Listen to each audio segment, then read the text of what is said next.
அம்மோ அந்த பறக்கும் படைன்னு ஒரு வண்டி போகுது அம்மாங்க. ரொம்ப டவுட் அம்மா எனக்கு. இப்ப அவங்க வந்து எல்லா வண்டியும் செக் பண்றாங்க, ஓகே.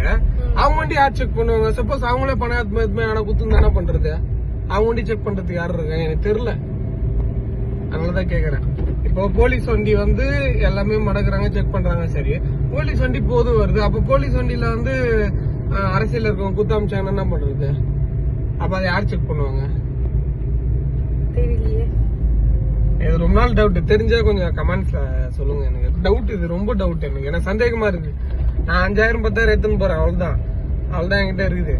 ஆனா லட்சக்கணக்கில் கோடி கணக்குல அங்கங்க பிடிக்கிறாங்க, சரி. இவங்க தான் போய் பிடிக்கிறாங்க, ஆனா அவங்களே எடுத்துன்னு போயிட்டாங்கன்னா ஏன் தப்பு பண்ணாம யாருமே இல்லையா? எல்லாமே தப்பு பண்றாங்களே, லஞ்சம் வாங்கத்துல எல்லாமே பண்றாங்க. அதனால இது எனக்கு டவுட் ஆகுது. யாருன்னா தெரிஞ்சா கொஞ்சம் சொல்லுங்களேன்.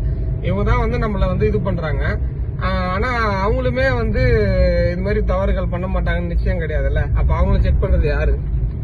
நமக்கு உரிமை இருக்கா? ஏன்னா நானும் மணிக்கு செக் பண்ணுவேன் திடீர்னு, அதனால கேக்குறேன்.